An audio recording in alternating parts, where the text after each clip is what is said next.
Greetings, my fellow free motorcycle thinkers. This is LO3's newest podcast. My name is Craig, transmitting from the beautiful swampy mangroves of South Florida. And today's date, Tuesday, February 20th, 2018. Man, March is just around the corner. Oh my goodness. Soon it's going to be so damn warm out here. It'll be gig butt season. Everyone will be sweating. Oh my goodness, it's so effing hot out here. That's right. Well, welcome to the mangroves. Given those been paved away in South Florida. Yeah, I'm hanging out for Lauderdale. My Spooky's Pizza. 207 Hemmergy Street in the heart of Fort Lauderdale. Cool little mom and pop pizzeria. New York style. And that's not just some Joe Blow corporate brand, okay? Yeah, so I'll just have a little chit chat with some folks. Sometimes I'll be a little sarcastic at times. I like doing that. From the elements. I'm not innocent. I could need to exhibit myself better once in a while. But sometimes in that spirited mood. That's just me. However, it was never intent to hurt anyone. It's just giving that little love. Because sometimes people think things differently. And that's one thing I'm really good at anyway. So, I like these shirts, and these girls wearing cute but psycho. I'm going to say, how psychotic are you? You give me that look. Yeah, can't be a scarecrow all the time. So, I'm going to be talking about a couple more things. More in a educational, informing perspective on some past history. One about mass shootings one more time. I know I should be talking about other areas, but I'll do that, keep more of a balance. And I have one here about school teacher of the year bluntly writes why school violence is out of control. She's from Florida too. The moral perspective, because everyone still wants to go on that little, I call it the Orwellian bandwagon, or be part of the Orwellian echo chamber, which even Superintendent Runcie and Broward County Sheriff Scott Israel are like the cheerleading squad. And you can't do that. I talked about in my past few shows, and I don't want to repeat myself. So, here's one here from Brandon Smith. Came from the Bobby Livingston letter. Great site. You should check it out. More, been doing it for a long time. Subscribe. Show them some love. Very informative. Even the young people out there who are angry at the world should study this as well.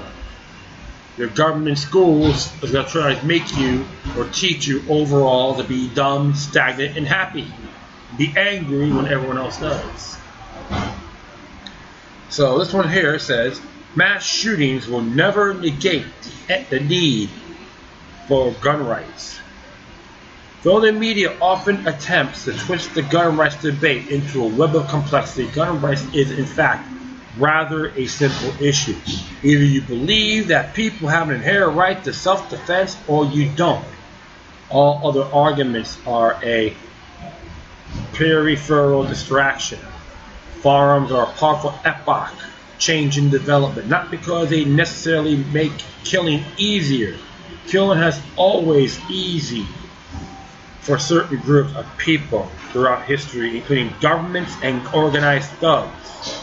Instead, guns changed the world for the first time in thousands of years. The common man or woman could realistically stop a more powerful and more skilled attacker. Firearms are malicious or miraculous equalizer in the world otherwise dominated and enslaved by everyday psychopaths.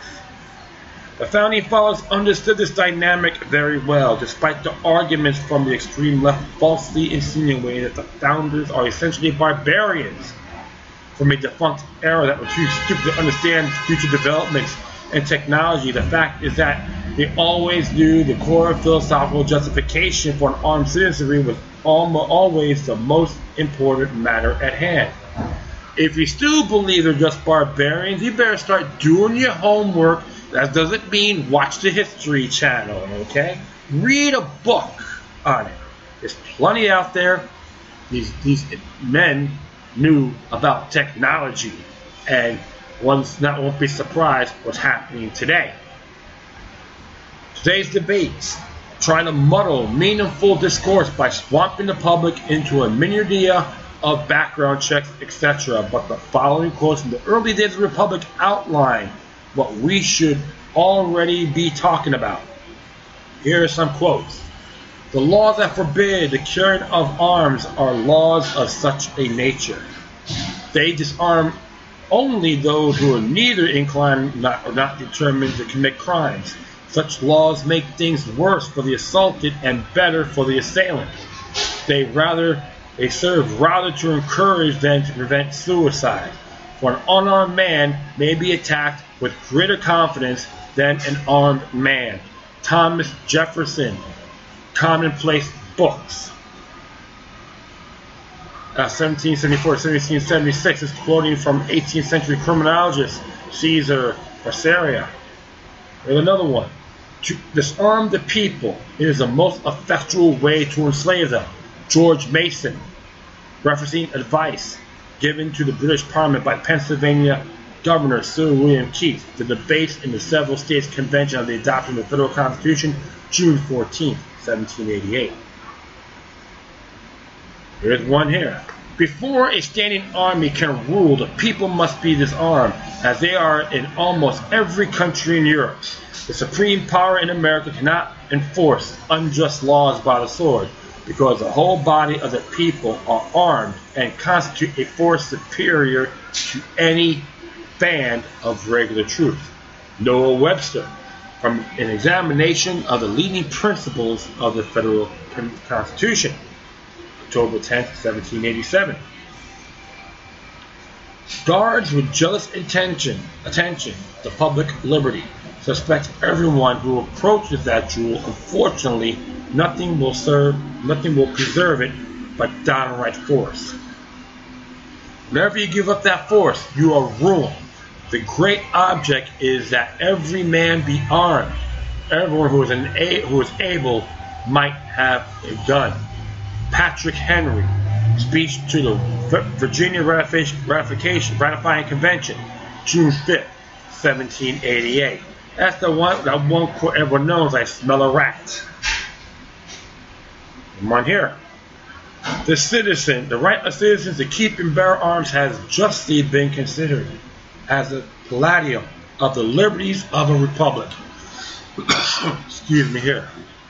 Since it offers a strong moral check against the usurpation and arbitrary power of rulers, and will generally, even if these are successful in the instance, enable the people to resist and to triumph over them.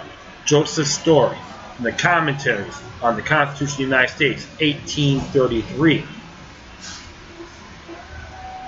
On every occasion of constitutional interpretation, let us carry ourselves back to the time when the Constitution was adopted.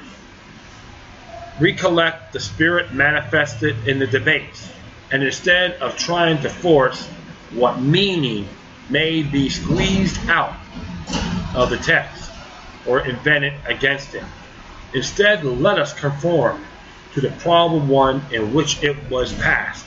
Thomas Jefferson letter to William Johnson, 12th of June, 1823. Well, my friends, can we say the past is today's greatest teacher? Damn right it is. In the inborn right to self-defense and the ability of the people to maintain individual liberties in the face of tyranny supersedes all other arguments on gun rights. In fact, nothing else matters. This key point is so unassailable that anti-gun lobbyists have in most cases given up trying to defeat it. Instead of trying to confiscate firearms outright, which is their ultimate goal, they attempt to chip away at gun rights a piece at a time through endless flurries of legislation. This legislation is usually implemented in the wake of a tragedy involving firearms. For gun grabbers, never let a good crisis go to waste. Exploiting the deaths of innocent people to further an ideology agenda is a common strategy for them. Like the cheerleaders, political cheerleaders. This leads us to the recent mass shooting at a high school in Parkland, Florida. The narrative being constructed around this event is the same as usual, that stronger gun control and background checks are needed to prevent such things from ever happening again. Of course, Nicholas Cruz, the alleged perpetrator of the shooting, obtained his firearms legally and by passing the existing background checks. Being that these background checks have been highly effective in stopping the vast majority of potential criminals from purchasing firearms through legal channels, one wonders what can be more done to make these checks somehow foolproof. Around 1.5 million 4473 forms background checks have been rejected by the ATF in 2 decades since more stringent background checks were instituted. As many as 160,000 forms are denied each year for multiple reasons, including mental health reasons. So the question is, did background checks fail in the case of Nicholas Cruz? Would any suggested amendments to current 4473 methods have made any difference whatsoever in stopping Cruz from purchasing a weapon? The answer is no. No suggested changes to the ATF background checks would have made a difference, but there are stopgaps to prevent mass shootings other than the ATF.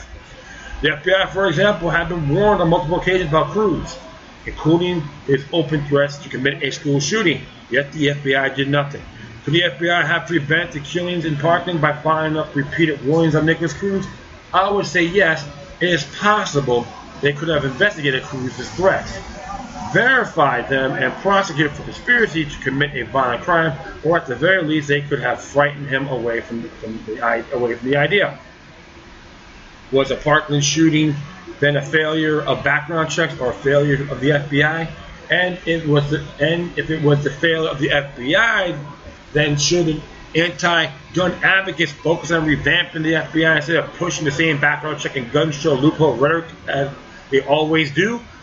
Of course, but remember, it's called the lazy ass way. You got these lazy people in these so-called movements want to do things taking shortcuts because they don't have the gall or the courage to call them out. I'll proceed here. They aren't interested in insinuating changes at the FBI because this could help solve the problem, and they don't care about solving the problem. They only care about pursuing their ultimate goal of deconstructing the Second Amendment for all time. I'll just add to this, our natural born rights. And I will add a show on that by Chris Ann Hall, and I will explain that later. Gun control advocates will conjure up a host of arguments for diminishing gun rights, but just like the background check issue and Nicholas Cruz are most of them are non-sensical. They'll make the claim that guns for self-defense are fine, but that high-capacity military-grade weapons were never protected under the Constitution. The founding fathers were talking about single-shot muskets when they wrote that. It's commonly re-irrigated propaganda meme. This is false. High-capacity machine guns like the pistol gun and the Grenadier rifle and even artillery were actually common during the time the founders were needed under the Second Amendment. In fact, the Second Amendment applies to all firearms under common military usage, regardless of the era. Called foresight. And you got a lot of clowns out, a lot of folks out there, I call them clowns too, don't have that. It's called a wet dream. They'll claim that high-capacity assault weapons aren't needed and that low-capacity firearms are more practical for self-defense. Yeah, like they gotta tell me when to wipe my behind too, right? They obviously are ignoring the circumstances surrounding any given self-defense scenario. What if you are facing off with multiple assailants? What if those assailants are mass shooters themselves and obtain their weapons on the black market as the ISIS terrorists in Paris did in 2015? What if the assailant is a tyrannical government? Who is to say what capacity is practical in those situations? And you got people out there believing only the police and the government should have these things, or the military. So I'll say be old part of the people. Say, yes, I want to be a slave. I want to be an Uncle John, Tom, and Aunt Jemima to the state. A house and field peasant. That's what their mindset is. They want you to be like them. All right? They'll claim that tougher gun laws and even confiscation will prevent mass shootings in the future. Yet multiple nations, including France, have suffered horrific mass shootings despite having more Orwellian gun laws than the U.S. criminals and terrorists do not follow laws. Laws are words on paper backed up by perceived consequences that only law-abiding citizens people care about.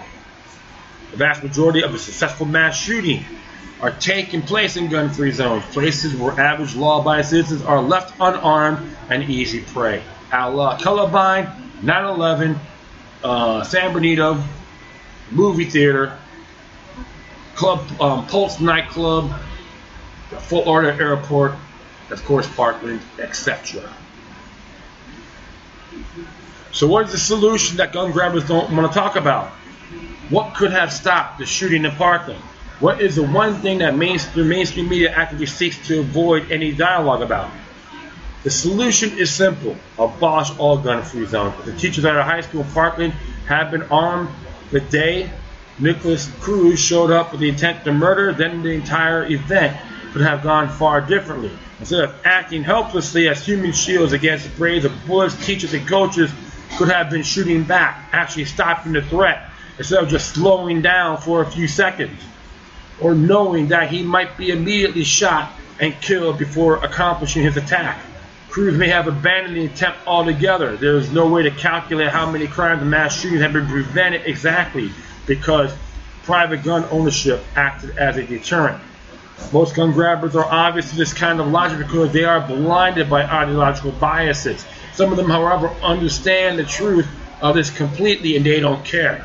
They are not in the business of saving lives. They are in the business of exploiting death. They want something entirely different from what they claim they want. They are not interested. They are interested in control.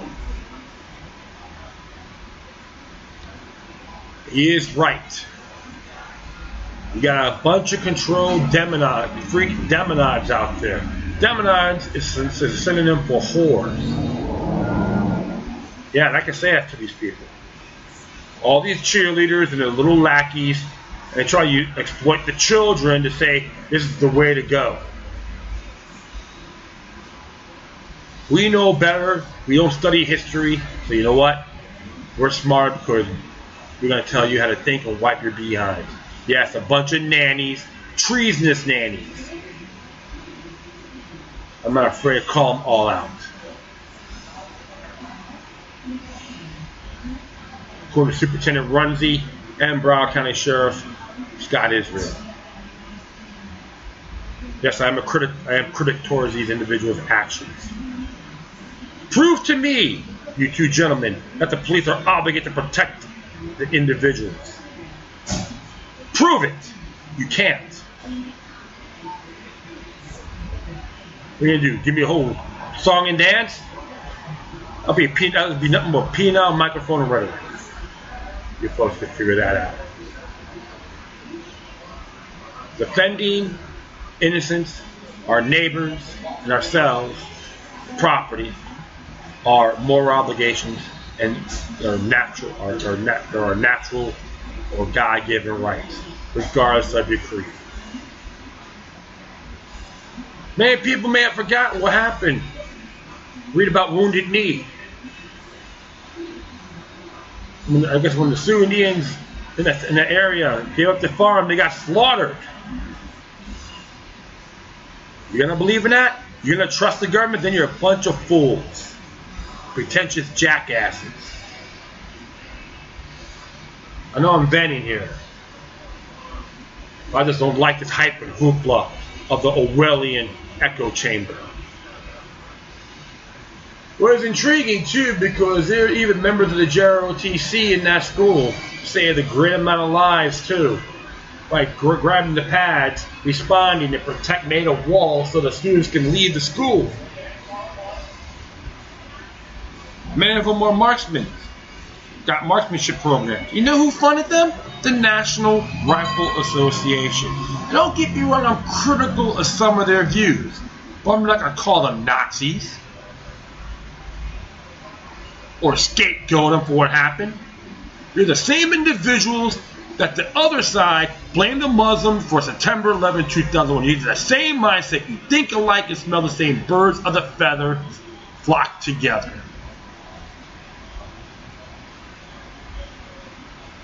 Prove me wrong if you dare. My rights are inherited. And I can give two manures plus on what you think. Because I have enough history to back up my claims on my beliefs. I studied history. The past is today's greatest teacher. Brandon Smith, thank you for this commentary. Because you hit it right at ballpark as well. And even the lamestream news won't bring them on these shows because they will censor them. Everything be filtered because of why? They're nothing more than corporate Uncle Toms and Angel Mamas. Sell their rear ends to the order. Alright. Next one here came from Organic Prepper. Came out yesterday. And this one's entitled, Florida's Teacher of the Year Bluntly Writes Why School Violence is Out of Control. And I checked it yesterday. I didn't have time to read it. I should have. It was by Daisy Luther. As it reads here, Kathy Guthrie Raley has been teaching for 20 years and currently educates kids at Ulis Middle School in Lake County, Florida. Just last month, she was named 2017-2018 Teacher of the Year. The day after horrific shootings that took place at Marjorie Stoneman Douglas High School in Parkland, Florida. She posted a rant on Facebook. This has gone viral. In the post, she talked about parental responsibility, compassion, and respect, and more than 323,000 people have liked and posted and agree with it, while more than 49,000 have shared it with others. Here's what Mrs. Rowley has to say. Okay, I'll be the bad guy and say what no one else is brave enough to say, but wants to say. I'll take all the criticism and the attack from everyone because you know what? I'm a teacher. I will live this life daily. I wouldn't do anything else. But I also know daily I could end up in an active shooter situation.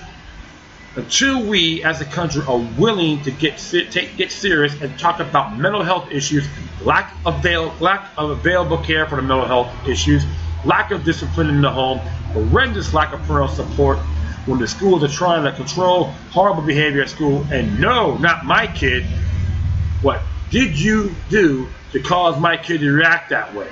Lack of moral values, and yes, I'll still say violent video game that will take away all sensitivity to any compassion for others' lives, as well as reality TV that makes it a commonplace for people to constantly stream up in each other's faces and not value any other person but themselves. We will have a gun problem in school. Our kids don't understand the primacy of death anymore. I grew up with guns. Everyone knows that. But you know what? My parents never supported any bad behavior from me. I was terrified of doing something bad at school, as I would have not had a life until I corrected the problem and straightened my ass out. My parents invaded my life. They knew where I was all the time. They made me have a curfew. They made me wake them up, and when I got home. They made me respect their rules. They had control of their house, and at any time, could and would go through every inch of my bedroom, backpack, pockets, and anything. Parents, it is time to step up. Be the parent that actually gives a crap. Be the annoying mom that pries and knows what your kids are doing. Stop being their friend. They have enough friends at school. Be their parent. Being a cool mom means not a damn thing when either your kid is dead or your kids kill other people because they were allowed to have their space and privacy in your home. I'll say it again. My home was filled with guns growing up. For God's sake, my daddy was a 82nd Airborne Ranger who lost half his face serving our country. But you know what? I never dream of shooting anyone with his guns. I never dream of taking one. I was taught respect for human life, compassion, rules, common decency, and most of all, I was taught that until I move out, my life and my bedroom wasn't mine, it was theirs. And they are going to know what was happening because they loved me and wanted the best for me. There. Say that I'm a horrible person. I didn't bring up gun control. I will refuse to debate it with anyone. This post wasn't about gun control. This was me loving the crap out of people and wanting the best for them. This was about my school babies and knowing that God created each one of the greatest and just wanting them to reach their futures. It's about 20 years ago this year I started my teaching career. Violence was not this bad 20 years ago. Lack of compassion wasn't this bad 20 years ago. And God knows 20 years ago that I wasn't afraid daily to call a parent because I knew that 9 out of 10 would cuss me out, tell me to go to hell, call the news on me, call the school board on me, or post all over Facebook about me because I called them to let them know that their children chose to do at school because they are a normal kid. Those 17 lives matter.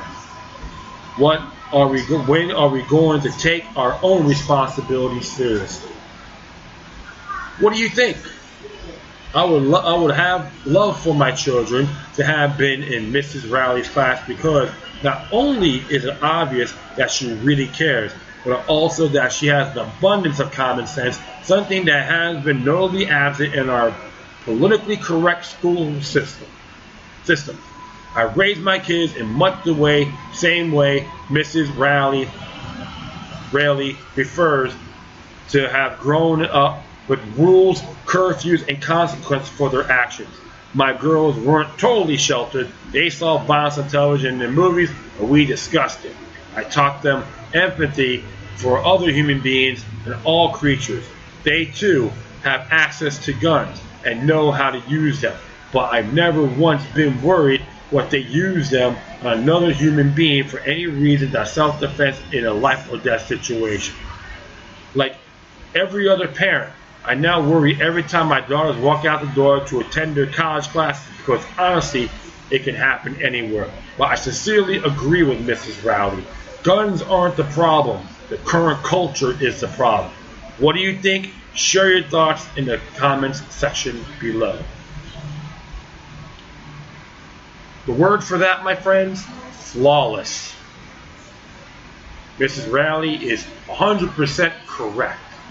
What the parents are doing, how about their guardians? Not saying, oh, my kids don't do this or that. Stop being naive. Even when parents call the cops on their kids for bogus situations, the message you're telling them, you can't even wipe your own rear ends. You hear about this all the time, even from men and women who are officers. I see it all the time, and it's damn ludicrous, unacceptable. You're going to blame the National Rifle Association and firearms instead of looking at yourselves. I know I did one too about the United States being inherently violent. That matches. You can see how this coincides with this letter. With review. When will the people start thinking for themselves? Take a look in the mirror. Even my father, he was a real pain in the neck, a pain in the ass at times. God bless his soul. Grew up in the 1950s in Hell's Kitchen. Do your effing homework. Blah, blah, blah, blah. But you know what? I thank him today. I'm doing my homework. That's why I do shows like this. If I'm on my phone, I'm thinking about what's my next thing I'm going to be doing, or post something on the social media sites. I like to be the rabbi. Activism, true activism, is being a teacher, the rabbi. Not jump on some pretentious bandwagon. A bunch of posers, provocateurs, fakes. Everyone has the initiative to make things happen, inspire others to do good. Well, one thing about kids and children, they want to know the truth. They're looking for those role models. The parents should be the role models. That's the first step. Not some person that won 8 Grammy Awards and sing garbage music. That's just my intake on it. You control your kids. They can control their destiny with your guidance. We can make things happen. Let's start in Florida, my home state. Until the Orwellian echo chamber is null and void in the Sunshine State. Natural law shall prevail. Mark my words on that. For the long run. But always remain vigilant, even with your children. So all you parents out there, make it happen. Even the divorce rates and so forth, iron it out. You have your differences, even divorces. You still have children. Both parents, you take the initiative. Okay? The state don't like it, counter it. Give them a big middle finger, because they don't give a damn about you and your children. They want all the control and saying, you're incompetent, your guys are just a bunch of numbers. I don't see it that way. And that is it. I'd like to thank everyone for listening. Plus, feel free to download and share us on social media networks. If you have any questions, comments, or you send me something that's interesting you want to check out, whatever you do, please address the correspondence with the quorum. You can hit me on Facebook, Twitter, Google+, Spreaker, iHeartRadio, Tumblr, YouTube, Freeman's Network, Minds.com, FutureNet.club, Patreon.com. If you want to be a patron, donor, it'd be awesome. Logan Luck with 3 eyes all together. Hit me at gab.ai. In addition, you can email me at lookluck3@gmail.com or cryptic ones, lookluck03@protonmail.com. And I almost forget to tell you something here. I am going to add Chris Ann Hall show episode, Breaking the False Gun Control Paradigm. It was like an hour and 16 minutes long. Very informative. And she is not a Republican, okay, just to let you folks know. Just it's the bigger picture. It has a lot of great merit and not afraid to call them out. And another thing too, why rely on the federal government on everything? We should handle the local and state level. Start from the ground up, not the top down. And that is it. Once again, thank you for your time. Please always remember that the demoniac resistance is helping to bestow and can liberate humanity. Until next time, take care of yourselves. Keep on spreading love. May your guardian spirits be with you.